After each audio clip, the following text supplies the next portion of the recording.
evening all. Welcome to today's Cancer Healing Journey Talks. Myself Annie Jose from the community outreach team of ZenOnco.io and Love This Cancer. Cancer Healing Journey Talks helps cancer survivors and caregivers to share their journey with vast number of survivors and caregivers who have traveled or been traveling through this journey. This can inspire and motivate them for their faster recovery as well. Firstly, I would like to introduce today's speaker, Neerja Malik ma'am. Welcome, ma'am. So she liked to call herself as a conqueror rather than a survivor, and she started the Apollo Cancer Support Group on the 8th of March. She has experience as both a social worker and a teacher in various schools. She counsels patients afflicted with cancer and their family members and caregivers for the last 21 years with unbridled passion and dedication. In this regard, she was invited by the Department of State, the USA, as a participant for the first ever International Visitors Leadership Program in Breast Cancer in October 2008. She has also written a book, I Inspire, which narrates the story of her very existence. There are countless articles written about her and YouTube videos, which Neerja Malik ma'am will be talking to us. So over to you, ma'am. You can start. Thank you so much, Annie. It's always a pleasure to talk about something that is very close to my heart, because I've gone through breast cancer twice and literally it's close to my heart. So I was diagnosed in 1998, left breast. And then in 2004, November, right breast. So I've gone through my my major surgeries and 6 chemotherapies and 30 plus radiations both times. Now, my treatment was rather aggressive because in our family, in 3 generations, like most people make family trees. So we made a family tree with cancer conquerors, or people who've gone through cancer, or people who've passed away through cancer and gone into the higher realms. So we discovered that in 3 generations, we had 40, that's 40 cases of cancer. So yes, it may be hereditary, but that also, it's a very small percentage. I guess perhaps just 2% of the cases can turn out to be hereditary, not otherwise. Now, I will tell you a little about myself. So I was born into a family of very God-loving people, and not God-fearing, God-loving. And I think that love of God kind of through sheer osmosis came down into my sister and I. And we grew up feeling that there was a lot of faith, a lot of belief, a lot of love in the power of God, the power of prayer. And so it is very natural for me that whatever might happen to me, I've always had this faith and this surety, this confidence that yes, there is a God who is like my father, my mother, my friend, my one, my all, my child, everything. And I will be well taken care of. So, Annie, I do want to tell you that in these last 23 years, when I was diagnosed on Friday, the 13th February of 98, I have found that apart from the usual, treatment that one necessarily has to go through in an allopathic manner, I find that a lot of, let us say the good rate of survival or cure or conquering is because of the attitude we have, because of positive thinking, and because of the fact that we are unstoppable and we believe that we can do it. So the ace I have up my sleeve when I'm counseling cancer patients, which I've been doing for the last 23 years, is that if I can do it, so can you. And I think that makes a difference. So I had a lot of support when I was diagnosed. My family, my friends, my doctors, they all stood by me, and there was a lot of security and strength that I gleaned. And strangely enough, my background is that I've done my graduation in social work. I've also done my B.Ed. I've worked in schools as a social worker. I was a fourth standard class teacher in GD Somani in Bombay. So I've had, and of course, I was born with the gift of the gab. And putting all these things together, I'm a very friendly person. People find it very easy to confide in me and to talk to me. And putting all these points together, God decided that, okay, she's the right one. And he said, now I'm going to give you lots of experience in the University of Life. And that experience is going to help you help others. Now you would wonder how. Because when I talk, and the book that I've written about all my treasures that I found in life, and how to be able to cope with, how to be able to face my adversities and overcome them, conquer them, I find that whenever I talk to anyone or anyone talks to me, though I have experienced so much, they might have experienced one aspect. Let's say someone has experienced a broken bone. Let's say someone else has experienced some miscarriages. Someone else has experienced a stillborn. Someone has had premature twins. Someone has had broken bones. Someone has had cancer. Someone has gone through septicemia. Well, one person may have gone through one of those things, but I have gone through everything. And God is great. Earlier, I used to say, this is the worst that can happen. Nothing can happen worse than this. And then it was like the fates were saying, is that right? All right, try this. So I stopped saying that. I stopped tempting the fates to give me something worse than what I'd already gone through. But I realized that with your attitude comes your resilience, comes your courage, comes your feeling that, yes, I can do it and I can overcome. So when I was diagnosed with cancer, Annie, I went running to my father and I said, Papa, I'm going to fight cancer. Now, my father was retired from the Indian Navy and then he joined the Merchant Navy. And this warrior, this captain of the ship, this Aryan, he told me, he said, Beta, why are you using the word fight? Fight is negative. Fight is aggressive. So instead, why don't you use the word face? And I was quite taken aback because I didn't expect my father, who was such a staunch naval officer and had gone into war and gone through a lot in life, for him to say, don't fight it. And that had such an impact on me. Don't fight it. It's aggressive. It's angry. It's, venomous. It's malicious. It's negative. And I changed my thinking and I said, yes, I'm going to face it. And every patient that I communicate with, I start with this, that, this is what my father said. And instead of fighting it, let's face it. And when we face it, there is hope, there is encouragement, and there is this thing about hum honge kamyab. We will overcome. So that is the basis of my counseling, that let's face it together, let's not fight it. Because fighting is aggressive and negative, and facing it is very positive and conquer. So that's what I do.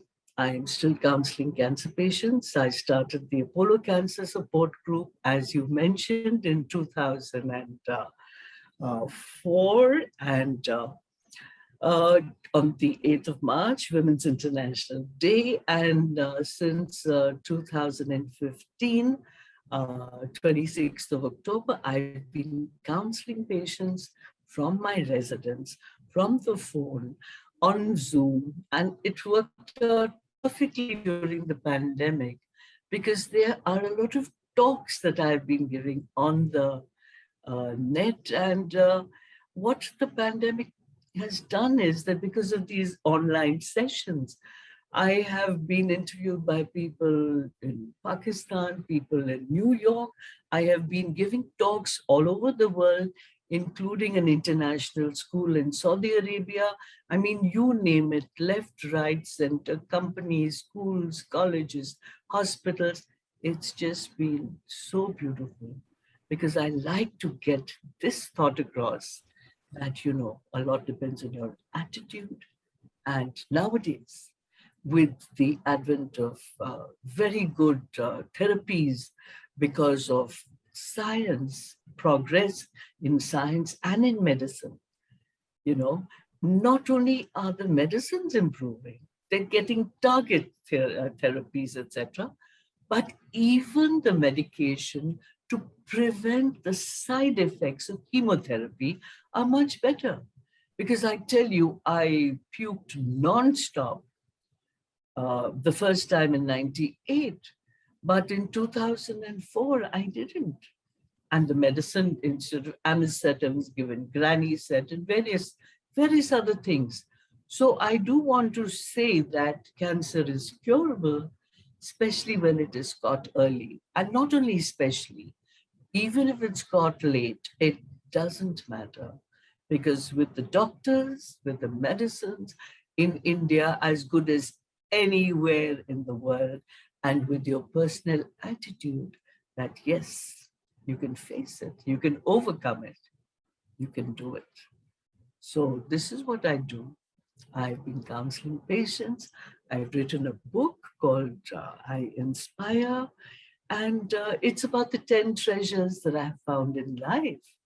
So what you would ask are the treasures, because this is what has helped me overcome all my problems, whatever they are, from broken bones to miscarriages to stillborn.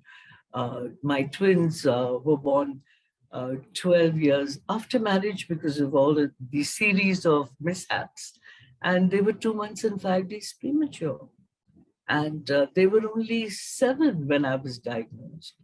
And I remember I spent 3 days crying. And no, I was not crying for myself. I was not crying about, oh, I'm going to die. But, you know, that feeling of, oh my God, my precious twins um, who came 12 years after my marriage, uh, what will happen to them if anything happens to me? And then suddenly this thought struck me that, did God come down? And did God say, you know, wag his finger at me and say that you're going to die? Or did God say that you better start counting your days, you know, your days are numbered? No. And after all, the doctors are also human beings. I think that when you are going through your treatment, I always thought of doc is God and God is doc. And I followed the instructions of my doctors implicitly. But at that precise moment, I said, God didn't tell me that I had only 25% chances of survival, and not in India. I was told by the doctors that, yes, you have only 25% chances, and not in India, you have to go to France or you have to go to the US. Because in those days, if you remember, Annie, they had started stem cell research. So they wanted me to go there for that. And I refused to go because, I mean, I never knew if I go, will I come back? I didn't want to leave my twins. So I decided, no. I wiped my tears. I love that shampoo, No More Tears. And I said, I am going to live for my twins. So that was another lovely thought, because I realized that if I can give a cancer patient or, you know, their reasons for living, if I can give them that goal, then that goal is what keeps them going. What was my goal? to live for my twins, who were only 7. And now, with the grace of God, they are 31. So 23 years they've been at it with me. And then in 2018, I was diagnosed with septicemia 3 times. And, the veins in my arms could not be used, especially after 2004, because 98 left arm couldn't be used at all. 2004, even the right arm couldn't be used. So all my withdrawals of blood for tests and all my insertions of injections have been done through the veins in my feet.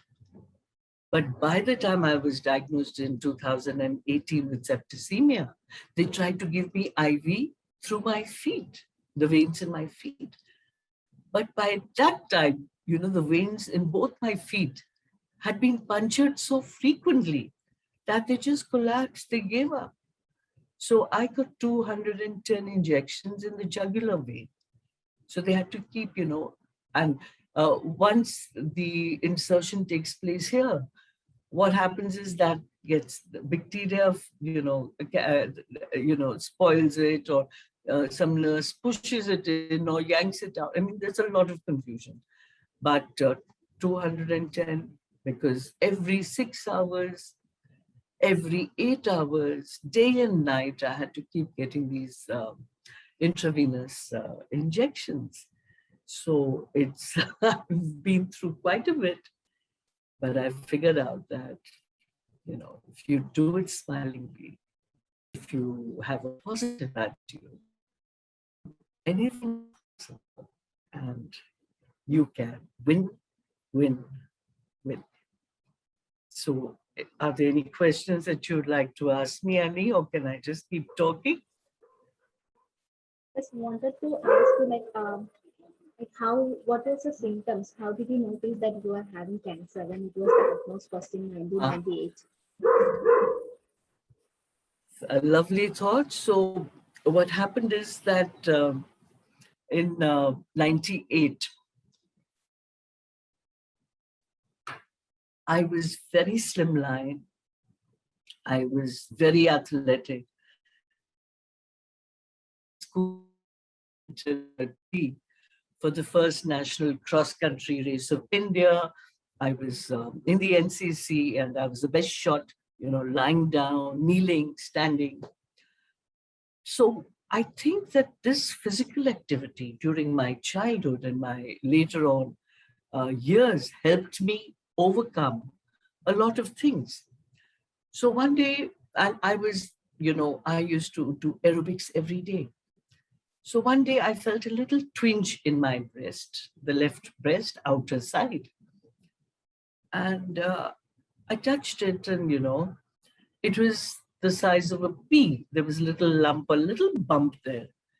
And because I was exercising furiously, I realized that, I must have strained myself. I must have sprained a muscle. And I forgot. It was the 2nd of Feb. Now you'd say, how come you remember the date? Well, it was my father's birthday. Now, 10 days later, Annie, on the 12th of Feb 98, I felt that same twinge. And the automatic reaction is that if you feel pain somewhere, you hold it or you touch that area. And I did it. And I got the shock of my life. Because what had been a small bump or lump on the 2nd of Feb was quite large. And that is what alerted me. So I promptly rang up the Apollo Cancer Hospital. And I said, I want to see a doctor. And they said, well, it's evening and doctors are not available. Come tomorrow. And I said, what rubbish. This is a cancer hospital.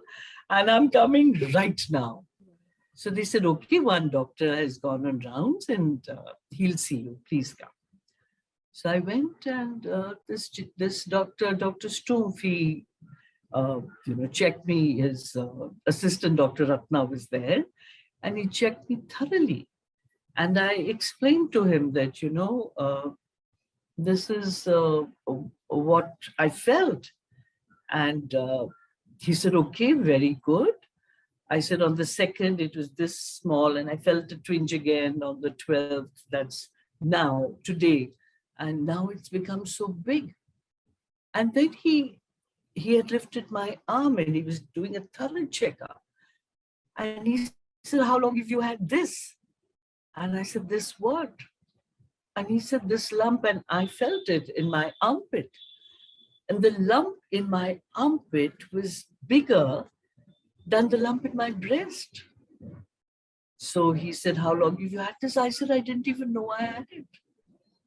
So, well, he said, then you better get, mammogram done first. And then I would like you to go in for an FNAC mammogram first with the sonography, and then a fine needle aspiration cytology. So I said, okay. And then suddenly, I just wrote my telephone number, and he said, do this. And this is the order that I want it done in. I said, fine. And when I went to fix up an appointment, they said it was a Thursday, Friday. It was a Thursday. So they said, well, come on Monday. We're full up till then. Come on Monday and come in at 10. And I said, no, 10 o'clock, I'm doing my aerobic class. So I come in later on Monday. And they said, fine. And I came home. And thankfully, I'd left my number there. And his assistant, Dr. Ratna, she called me up and she said, the doctor would like to talk with you. So I said, okay. And he said, madam, I didn't want you to do the mammogram on Monday. I want you to do it right now. So please come back. And that is when I started sweating, I said, okay, thank God I left my, my number there. So I went back and they made me do the mammogram right there. And they made me do the FNAC right there. And they said, please come back the next day and we'll give you the results. And when I went back, I was told, Mrs. Malik, sorry, bad news for you. And I said, what? And they said, you have cancer. So this is how I got alerted the first time. And the second time, it was very strange. I had this habit of sleeping on my stomach. So obviously after the surgery, that was in 98, I never got around to sleeping on my stomach. I was very careful. 2004, I decided, okay, I'll tell you the date also, 17th of November. I'm very good with dates, Annie. And I turned onto my stomach to sleep. And then suddenly, I had that same feeling, that lump, that twinge. And I touched it and I said, oh, no. And I woke up my husband and I said, this is what I've discovered. And he said, well, you go to the hospital every day because I started going there to counsel patients. And he said, you go there every day, so get yourself checked up. And then the next day I got to know that, all right, it's happened. But I want to make it clear, Annie, that this was a second primary.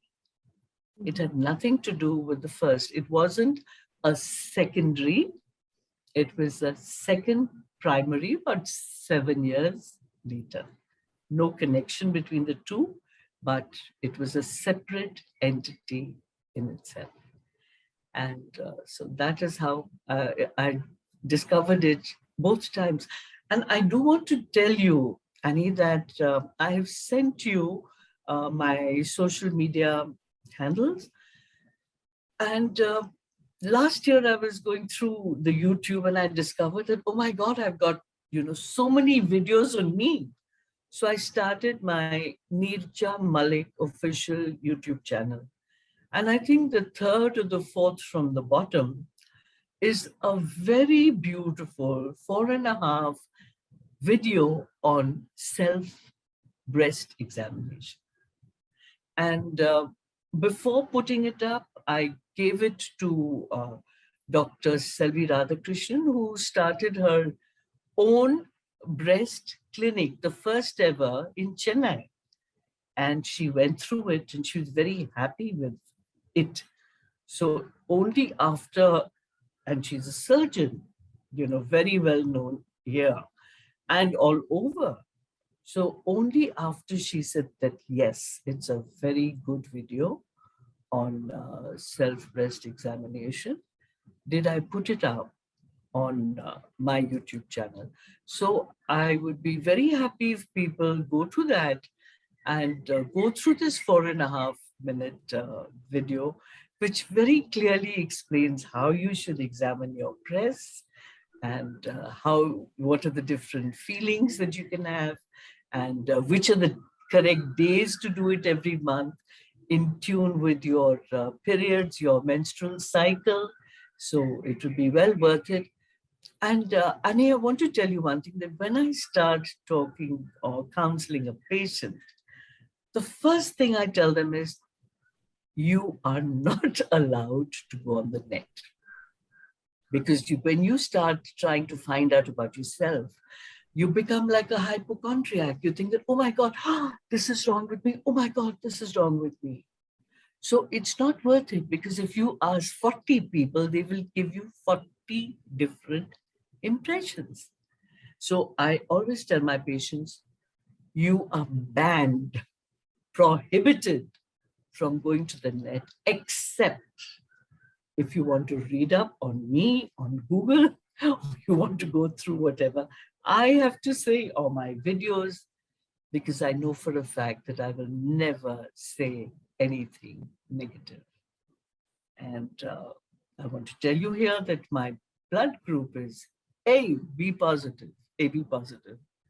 So it is the positivity and the power of prayer that I think goes a long way. The belief in your God, your guru, your family, yourself, your friends, and the support system that you have that will help you overcome everything. So, So what all type of treatment have you undergone? So did you just go for the traditional allopathic treatments, what the doctor suggested, or have you opted for any alternative treatments as well? Wonderful. I love this question because I get it asked often enough. So when I was diagnosed in 98, there were a lot of people who said, this homeopath is the best and you must go to him and he will give you medication to prevent the side effects of chemotherapy. Mm-hmm. So my oncologist was Dr. Advani from Bombay, Suresh Advani. So I went to him and I said, Doc, there's some family friends who want me to see this particular homeopath, and they say that they're going to be able to give me medicine to, reduce the effect of chemotherapy. So he just looked at me and he said that, when they don't even know what is in the chemotherapy or which chemotherapy you're going to be getting, how can they give you something to prevent the side effects? And that registered in my mind. So when people asked me about exactly the same question, that did you do any alternate therapy? And that stuck in my mind, and I said, fine. So this is what I tell patients, that, when I was diagnosed the first time, a lot of naturopaths came to me. And they said, oh, why did you have your surgery? We would have saved you. So I said, I've had my surgery and I'm now going to go in for my chemo and my radiation. Don't do it. We will save you. So I said, no, I'm sorry.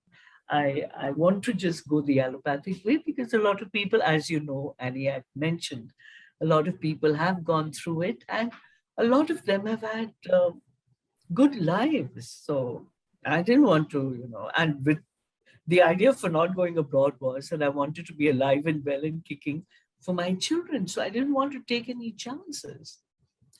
Now, the second time I was diagnosed, they found out and they came to me before I went for a surgery. And this was 7 years later.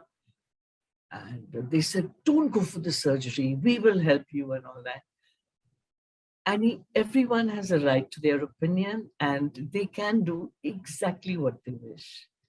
But my opinion, because you're asking me, was that I lived a rocking life after my allopathic treatment. And there's no way that I'm going to jeopardize that because I lived that long for 7 years when I was not expected to. Then I don't want to take on another mode of treatment, alternative treatment, because I can swear by this, 7 years that I've lived by.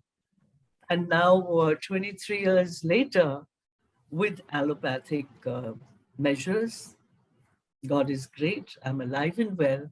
And I'll tell you again that a lot of it has to do with your inner feeling, your positive strength, and some goal that takes you forward in life.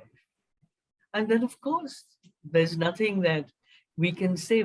I'm certain of two things. One, that I was born, and one, that I will die. And in between, so many things happen.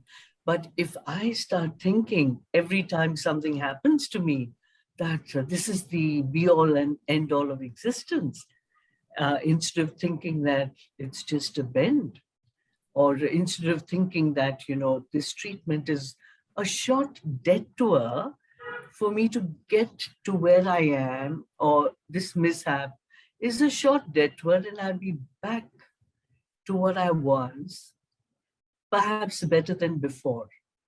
If I didn't think like that, then, Annie, there is a wonderful phrase in Hindi which says, mar mar ke jeena. So as I was explaining to some foreign patients of mine, I said, dying, living. I do not want to be dying, living. I want to live to the utmost. I want to enjoy every second. And then for all you know, I might just cross the road and a lorry will come and hit me. And I'll be dead and I won't even know I'm dead. So why should I worry about something that I don't know about? So that is what I teach. That is what I instill, and that is how I inspire my patients. Because I say that if I can do it, so can you. Yes. So I just have one more question, ma'am. Yeah, you did tell me that you had lots of emotional support from your father, from your husband, and you were looking forward because you were having the twins. So you might be having a lot of negativities, right? Now there might be people who might have talked negativity, like negative things when you were going through the cancer. How were you able to handle all those things? Were you joined in a support group or something? So, How was I able to handle it? yeah. So Okay, Annie, I'll tell you this. You've come up with some very good questions. So I had my surgery and I was in bed at home, and someone came to visit me, and I'd had the surgery on the 19th of February, 98. So some days later. In fact, I must tell you, after my surgery got over, the minute I left Breach Candy, which is where my surgery took place, my sister and brother-in-law took me straight to Regal Theatre. And the first movie I saw, I didn't even go home, straight from the hospital to Regal Theatre, and I saw Titanic.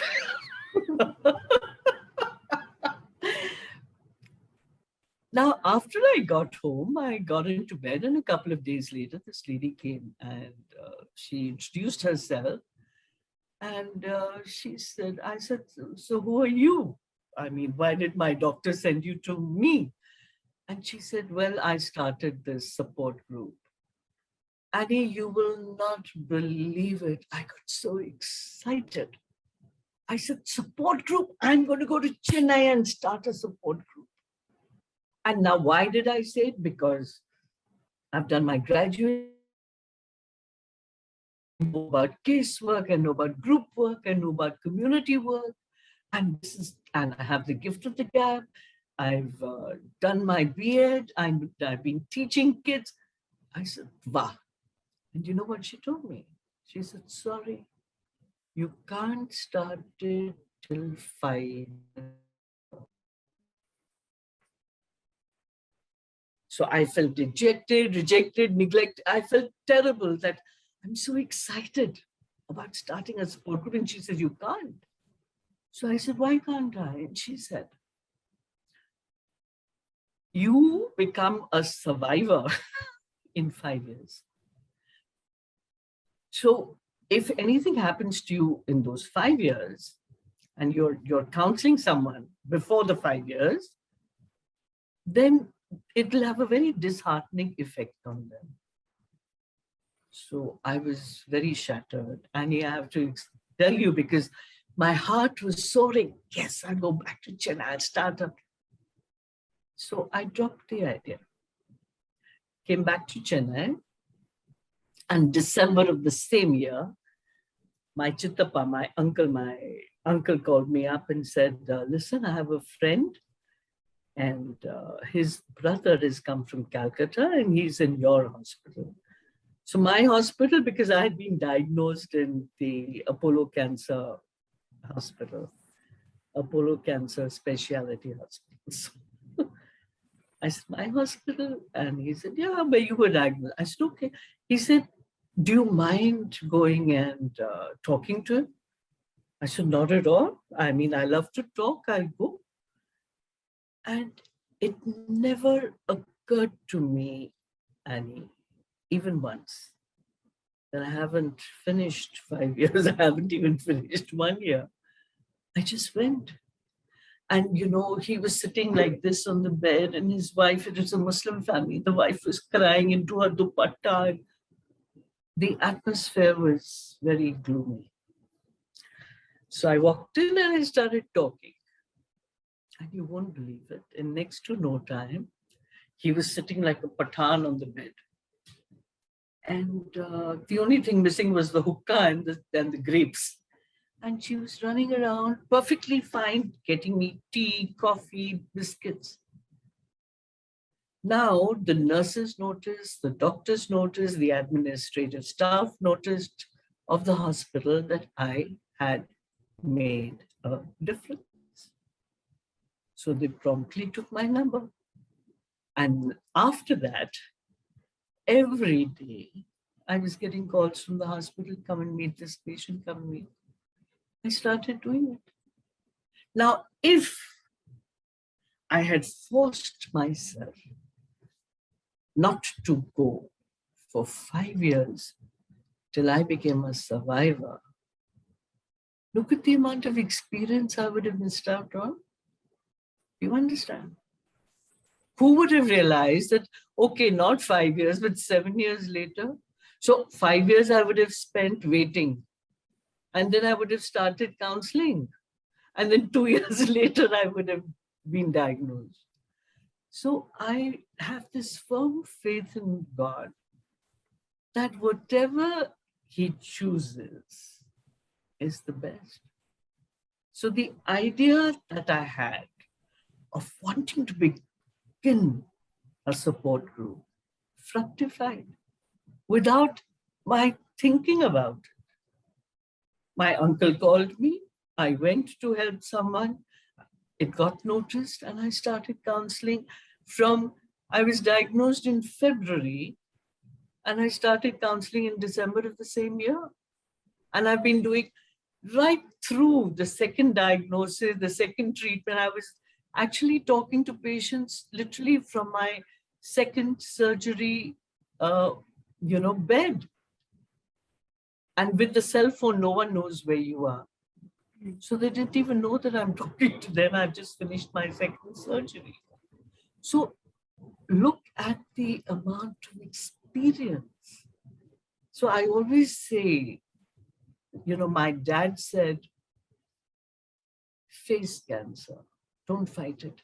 And my mother always said, everything happens for the best. And she nurtured my sister and I with such unconditional love that I think that's how we became the people we are. Full of confidence, full of security, full of compassion, full of empathy. So I guess all that added up. And the rest, as they say, is history. I'm still counseling patients. Except that earlier I would just go to a couple of hospitals or one hospital and counsel as many as I could. After that, my book, which got released and now published in 2015, that has gone all over. My YouTube videos have gone all over. And now I'm counseling and giving talks and telling people that, yes, you can do it. And I have about 20 positive thoughts, which I share with every patient of mine. I have my 10 treasures, which I share, and I make it very clear to patients that I am there 24/7. So when we went abroad in 2008, when the US Department of State invited me, I was one the 15 people chosen from all over the world. And, they were mainly, I was the only one who'd gone through cancer, breast cancer. The others were women or people who ran organizations. There were 2-3 doctors who were specifically radiologists in breast cancer. So it was all connected to breast cancer. And 15 of us, 21 days, we traveled all over the US. They took us around to 6 different cities. We started in Washington, the New York, Baltimore, Pittsburgh, Seattle, Tampa. We participated in the Race for the Cure, the Susan Komen Walk. We did all that. And the reason was that I've proved that it depends, a lot depends on your mind. And if you have that inner strength and you have the support, and you can do it. So that is what I spread the word that, soon a time will come when I go with a prescription for cancer to the local chemist and he'll give me the medicine and I'll go home. Yeah, we shall reach that stage also. So any more questions? No, ma'am, that's it. Thank you so much for your valuable time, ma'am. Yeah, keep smiling and keep spreading positivity. You have such a wonderful smile. I should compliment you for that. Yeah, and then, yeah. Thank you so much. And I just want to tell everyone who's listening in that you can do it. And I have a lot to share, and I'd love to share it with you people anytime, all the time. God bless and thank you.